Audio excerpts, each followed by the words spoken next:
लहजा।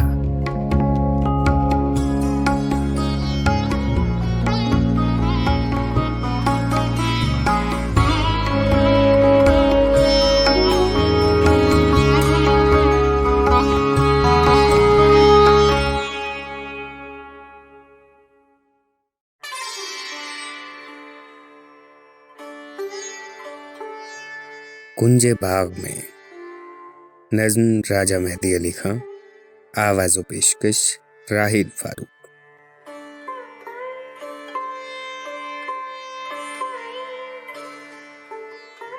झोंका नसीम सुबह का बनकर गुजर गई, वो नौबहार नाज इधर से उधर गई।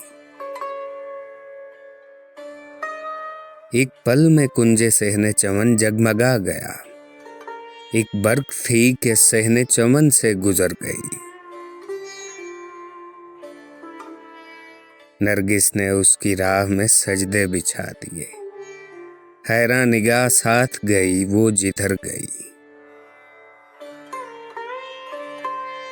गुस्ताख डालियां हुई जब उसकी शानागीर, हर बुलबुल उसका फूल सा मुंह चूम कर गई।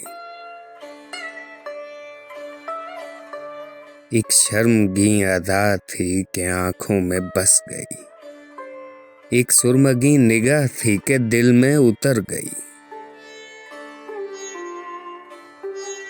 अल्लाह रे उसके हुस्न की रोब आफरीनियां, हर आरज़ूए शोख करीब आके डर गई।